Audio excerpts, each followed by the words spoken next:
16장으로 은혜받습니다. 예수 그리스도 이름으로 한국교회와 우리 포도원 교회를 축복합니다. 이 나라 이 민족을 축복합니다. 또 자유제한민국을 이끌어가시는 유정자와 대통령을 축복합니다. 제 동영상 설교를 시청해 주시는 동역자 여러분 축복합니다. 먼저 그건 이렇습니다. 지난주에는 개혁과 반역에 대해서 생각해 보았습니다. 오늘은 이어서 하나님 중심 사상과 공산주의에 대해서 알아보고 넘어가겠습니다. 왜 하나님 사상과 공산주의 사상을 말하는가, 이걸 좀 생각해 보는 시간을 갖는 것은 지금 우리 한국교회가 보수와 진보라고 하는 첨예하게 이게 갈라져 가지고 정치권도 마찬가지고 이 사법계도 마찬가지고 첨예하게 갈라져서 아주 극심한 혼란을 겪고 있습니다.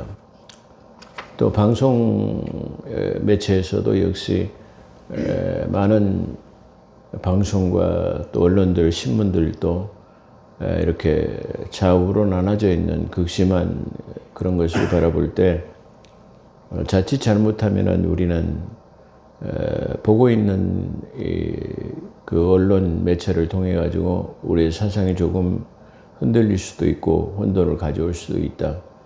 우리의 정체성이 정확해야만이 그것이 무엇인가를 판단하고 취사 선택을 할 수 있기 때문에 중요하다, 그렇게 말할 수 있을 것입니다.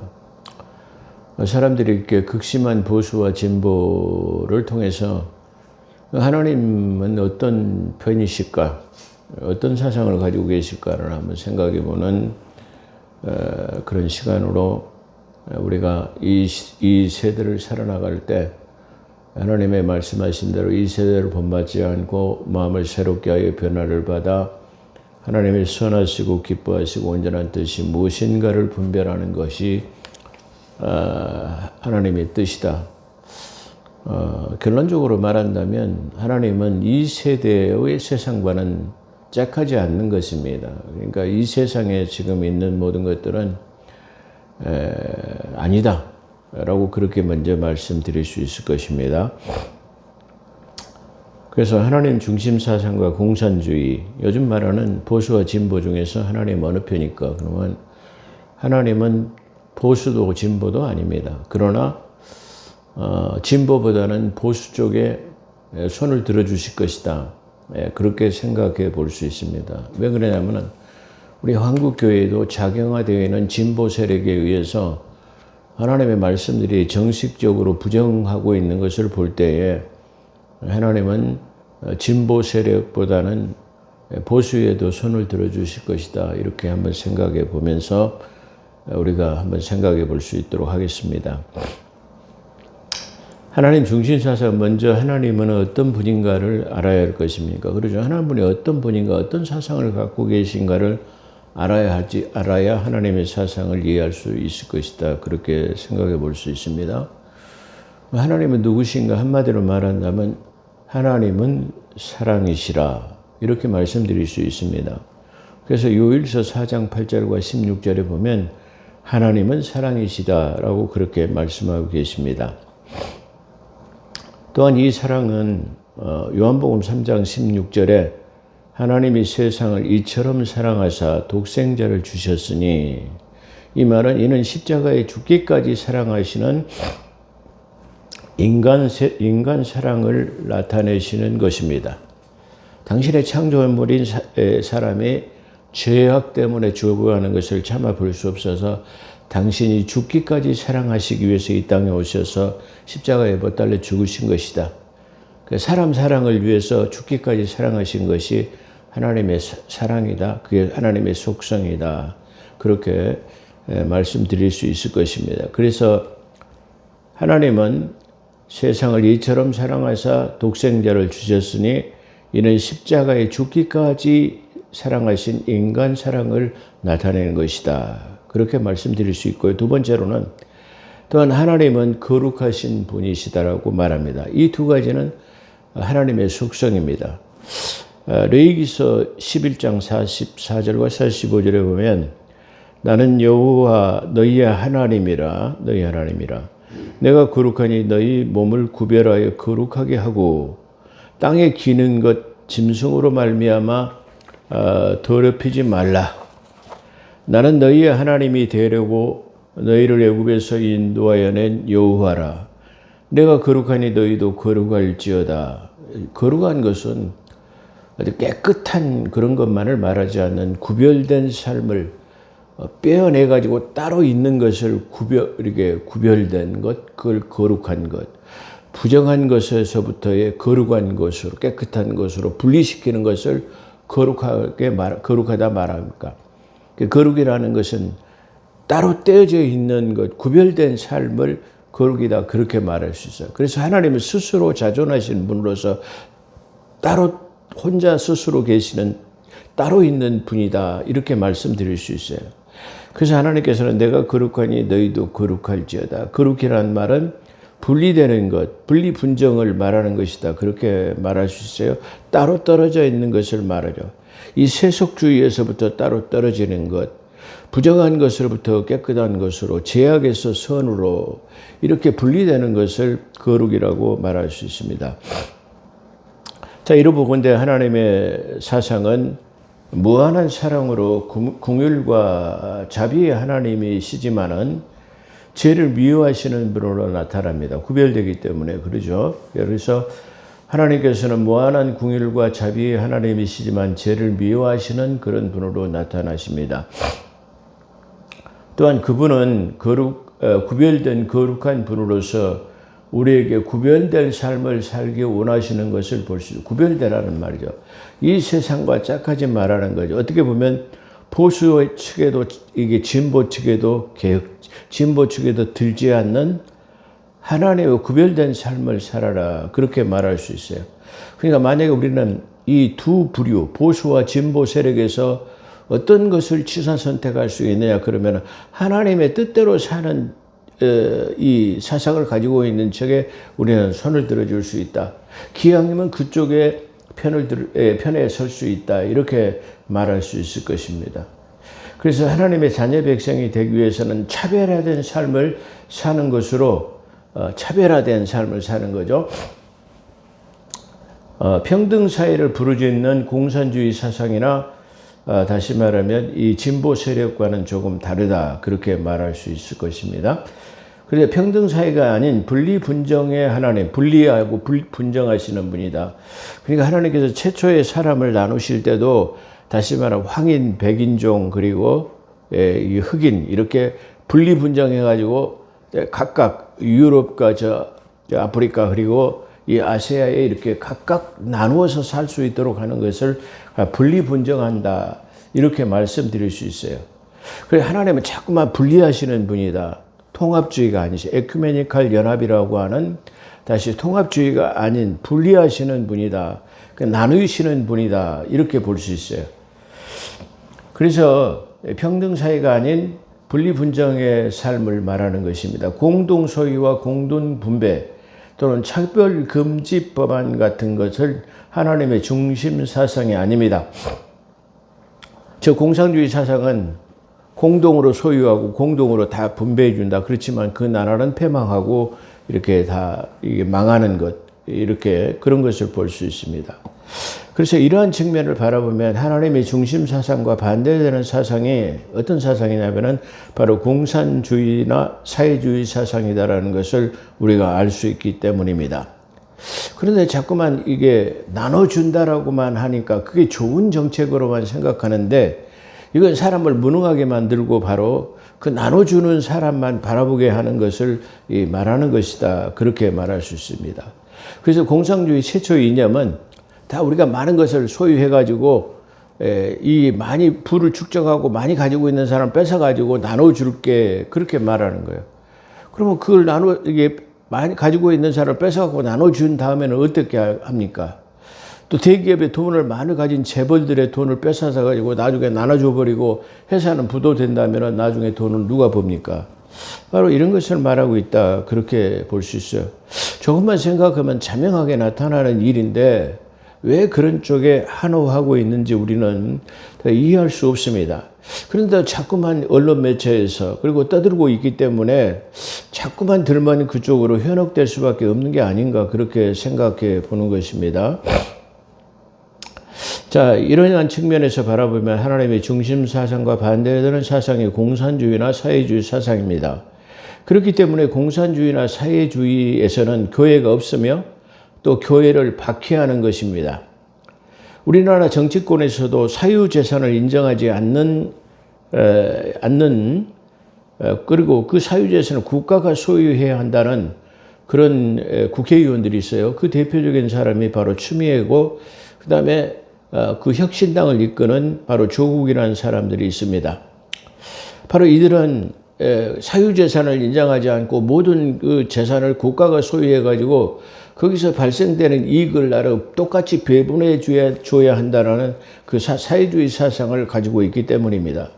이들은 국회라고 하는 곳에 공식 석상에 나와가지고 한국은 사회주의 사상을 본받아야 된다라고 공공연하게 말하는 사람들입니다. 그럼에도 불구하고 이런 사람들이 국회의원이 돼가지고 우리나라 입법을 처리한다고 한다면 그 입법이 어떻게 되어질 것인가를 우리가 생각해 보게 하는 것입니다. 또한 지금 우리 한국 교회에 대한민국 사회에서 많이 대두되고 있는 문제가 차별금지법안이라는 것입니다. 차별하지 말라는 것은 차별금지법안이라는 것은 언뜻 보기에는 좋은 것 같습니다. 그런데 가만히 들여다보면은 기독교 사상과는 전혀 다른 것이 들어 있습니다. 예를 들어서 쉽게 말한다면 동성연애자들을 차별하거나 그를 갖다가 비난해서는 안 된다라는 것이 차별금지법안의 그 중요한 요소이기 때문에 그렇습니다. 그래서 동성연애자들을 차별해서는 안 된다. 또한 소수 성수요자들을 차별해서도 안 되고 또한 짐승과 수간하는 그런 것들도 마찬가지로 차별해서는 안 된다. 그래서 동성연애 결혼 반대해서는 안 되는 것이며 이렇게 주장하는 것이 바로 그들의 차별금지법안이라는 것을 말합니다. 이런 것들은 결국에 인간 존엄을 말살하는 정책이라는 것을 우리가 알 수 있습니다. 얼마 전에 제가 말씀드렸는데 어느 교단을 리드하시는 목사님께서 생명 존중이라는 슬로건을 걸었다는 것에 대해서 제가 좀 비판한 적이 있습니다. 언뜻 보기에는 생명 존중이라는 것도 대단히 중요한 것입니다. 그렇죠? 그 사상은 불교의 윤회에서 나오는 모든 생명을 가진 것은 존귀하기 때문에 죽이지 말고 살생하면 안 된다. 쉽게 말하면 동물들도 다 생명이 있기 때문에 존중해야 된다. 바로 그 애완견 같은 것, 바로 고양이 이런 것들을 말할 수 있겠죠. 모든 짐승들도 생명이 있다고 한다면 고기도 먹지 말고 그런 것을 말씀드리는데 결국은 이런 것들이 어디서 나오냐면은 바로 이런 차별금지라고 하는 것에 대한 것에서 나온 사상이다. 그래서 그들의 사상은 결국은 바로 진보 세력이나 사회주의 사상 같은 불교 사상에 나오는 것들을 지금 슬로건으로 들고 나오고 있다. 그런 것을 말씀드릴 수 있을 것입니다. 자, 이런 차별금지법안은 인간 존엄을 말살하는 것으로 그렇게 창조 질서에 위배된다고 그렇게 말할 수 있습니다. 그렇게 말하면서도 그럼에도 불구하고 북한에는 인권과 자유가 없습니다. 이런 것들이 하나님의 중심 사상과 공산주의를 주장하는 사회주의나 진보 세력과는 전혀 다른 점이라고 말씀드릴 수 있을 것입니다. 시간 관계상 간단하게 요약한다면 바로 하나님의 사상과 진보 세력이라고 하는 사회주의 사상과 공산주의 사상은 이렇게 다르다는 것을 우리가 깊이 인식하고 성경 중심의 사상으로 하나님 중심 사상으로 우리는 살아나갈 때 우리는 가장 살기 좋은 세상이 되는 이상적인 국가 건설이 될 수 있을 것이다. 그렇게 말할 수 있을 것입니다. 자, 오늘 본문으로 은혜 받습니다. 전편 설교에서는 요셉이 살아있다라는 소식을 그 11명의 그 아들들의 귀환으로 듣게 됐습니다. 또한 이 요셉은 애굽의 총리의 대신이 되어가지고 그 7년 대환란을 극복할 수 있는 그 대책을 가지고 있다.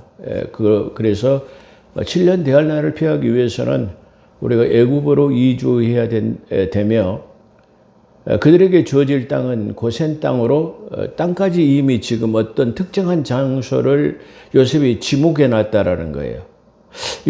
이게 우리가 7년 대환란 때 그 때를 감하시기 위해서 특정한 장소로 독수리 두 날개 받아서 우리가 그곳으로 피난할 수 있도록 하시고 또한 그곳에서 일용할 양식을 주는 것이다. 그렇게 성경에서 말하고 있습니다. 그런 것처럼 어떤 특정한 장소로 다시 말하면 피난을 하게 한 다음에 거기서 이 요셉이 그들에게 식량을 공급한 것처럼 일용할 양식을 공급하는 그런 측면을 가지고 있다. 그렇게 말할 수 있어요. 자, 우리 기독교 근간에서 가장 소중하게 여기는 두 가지 것이 있다고 한다면 첫째는 주기도문이라는 것이 있습니다. 그 다음에 두 번째 사도신경이라고 말할 수 있습니다. 이 사도신경은 지난번에 제가 말씀드린 것처럼 해야 되냐 말아야 되냐가 아니고 반드시 해야 하는 것이다라고 사도들이 신조로 삼은 것이 사도신경이다. 거기에는 모두 기독교 사상이 압축되어 있는 것이다. 그렇기 때문에 반드시 해야 된다는 걸 말씀드릴 수 있는데요.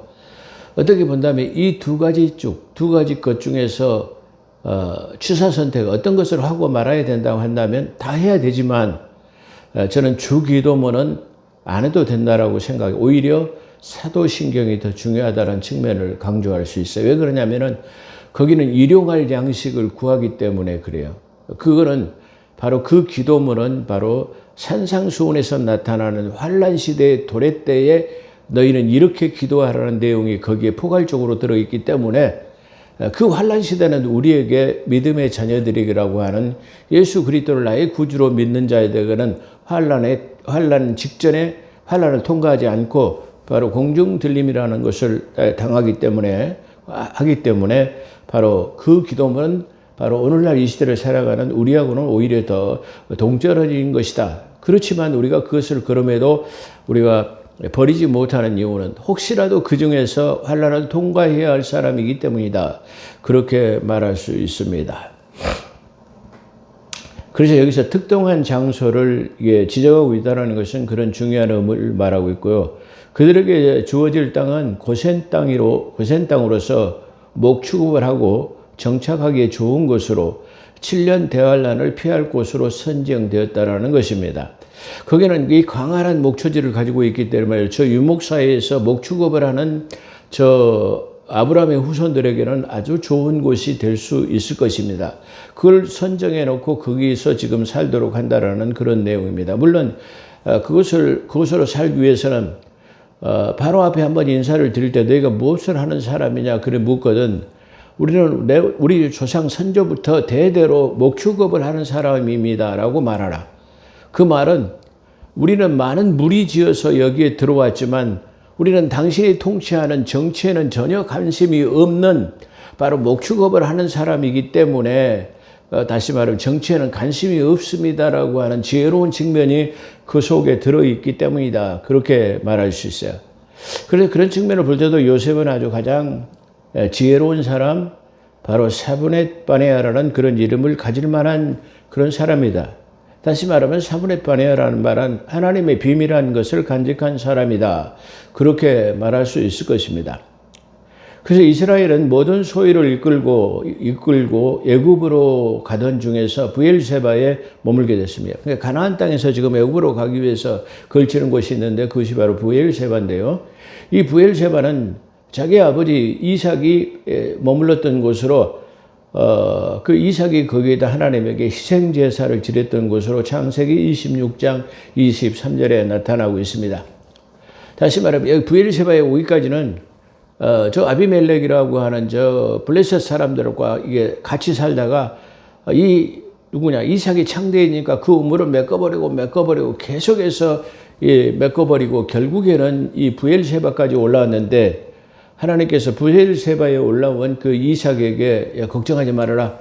내가 너로 내 자손들을 창대케 하고 그 약속을 반드시 지킬 것이라고 나타나셨던 곳이 바로 이 브엘세바라고 하는 곳이고 거기에서 하나님 앞에 번제를 드렸다 그런 말입니다. 그래서 이 지금 야곱은 자기 아버지의 그 창세기 26장 23절에서 희생 제사를 드린 것처럼 자기 하나님께 거기 희생 제사를 드렸는데 그 밤에 이상 중에 하나님께서 이스라엘에게 나타나셨어요. 야곱에게 나타났다는 말이죠.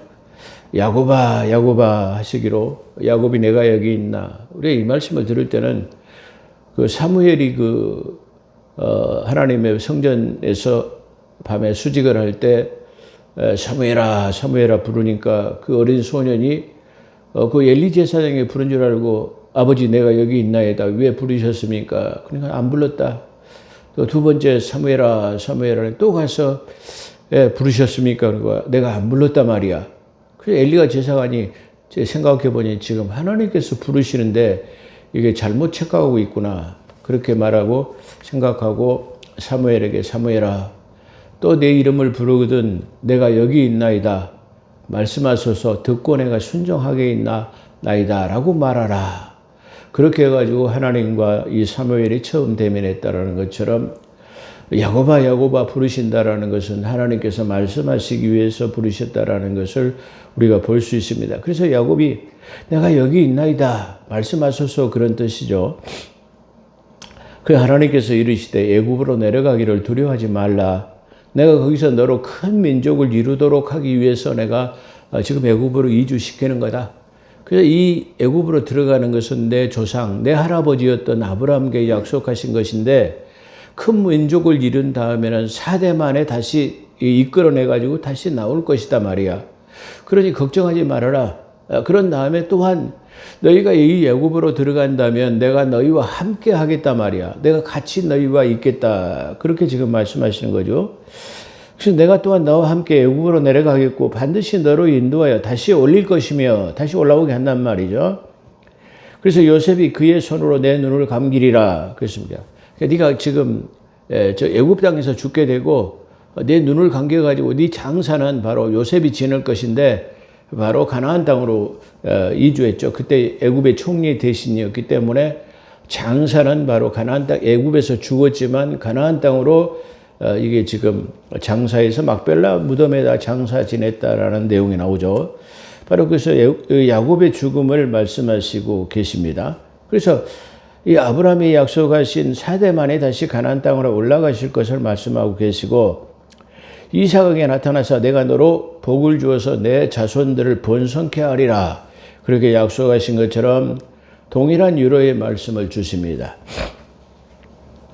성경은 어떻게 보면은 믿음의 자손들에 대한 약속입니다. 그러죠.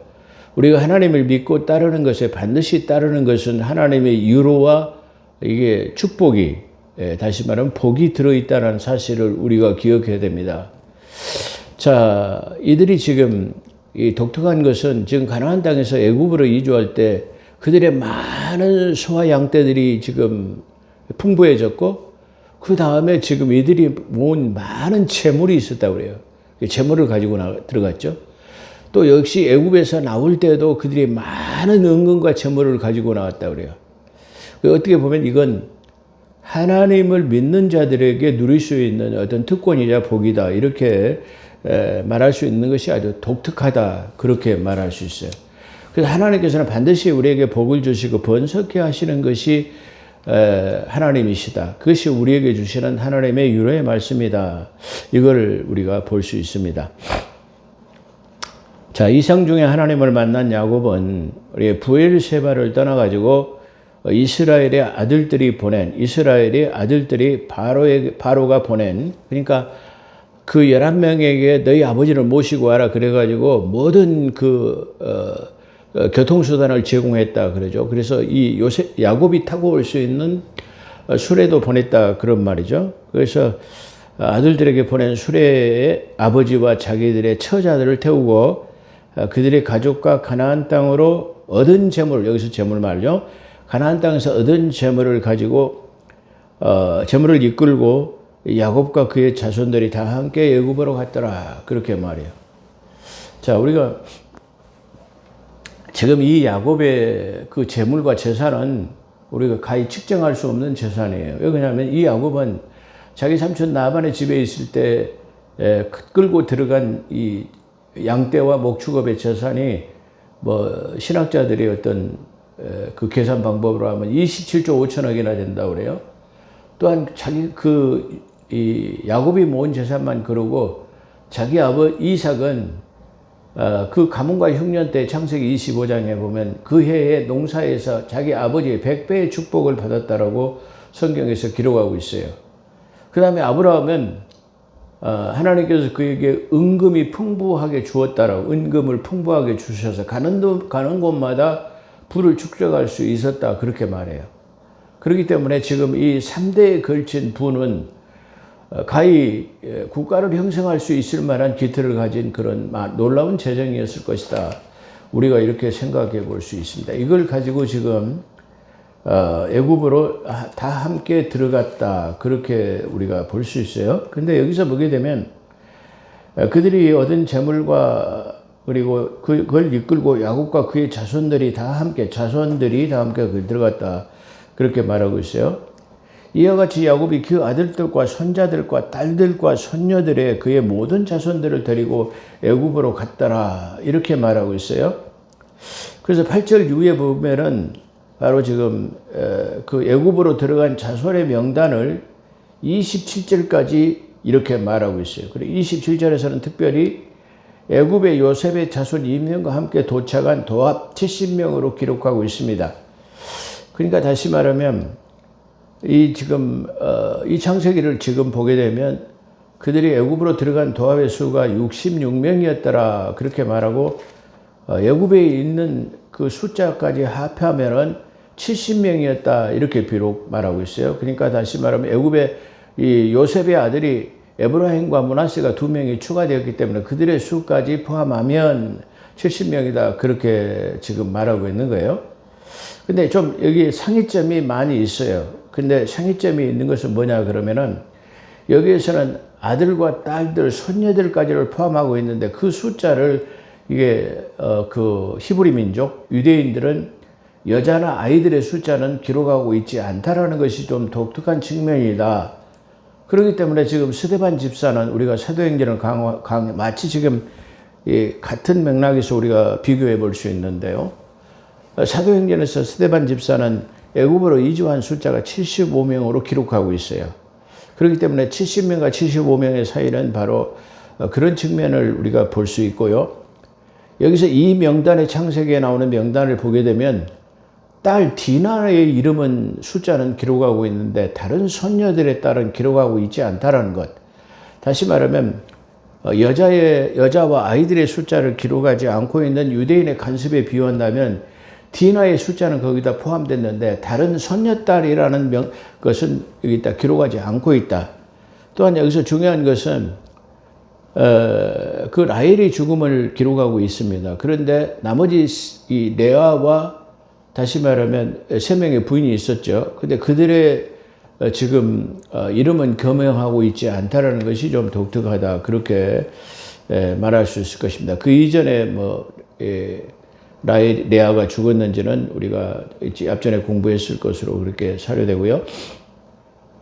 자, 이렇기 때문에 지금 이 창세기에 기록한 70명과 사도행전에서 스데반이 기록한 75명의 상이점은 바로 야곱의 3명의 부인과 손녀의 명단들, 딸들의 이름이, 디나의 이름은 기록되고 숫자에 포함됐는데 다른 손녀딸의 이름은 포함되지 않았기 때문에 아마 이 상이점은 거기서 우리가 찾아볼 수 있을 것이다 라고 그렇게 생각해 볼 수 있습니다.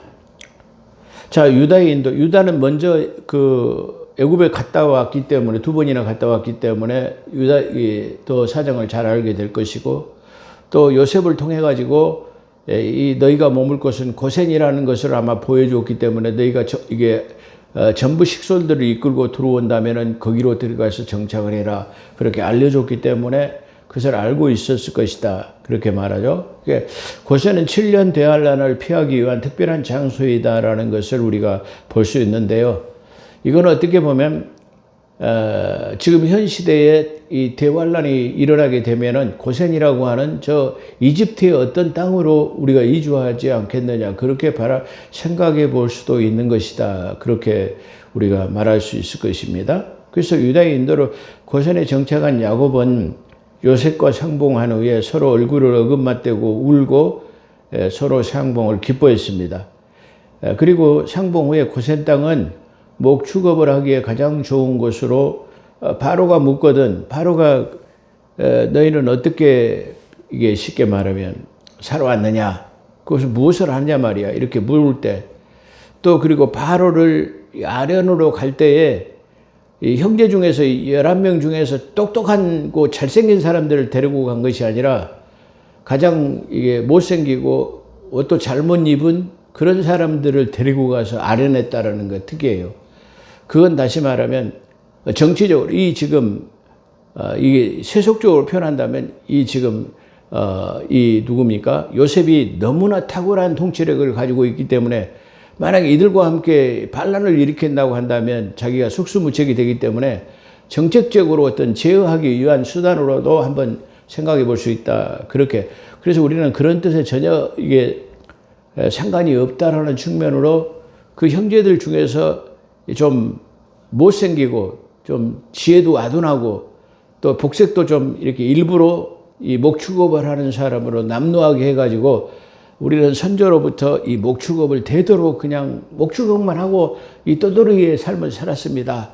이렇게 말하는 거예요. 그래서 고센 땅을 배부받을 수 있도록 하는 것을 우리가 볼 수 있다. 그렇게 볼 수 있어요.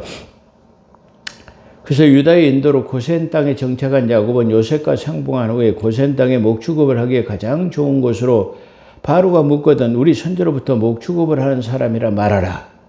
그러면 고센 땅을 당신의 땅이 되리라 그런 뜻이죠.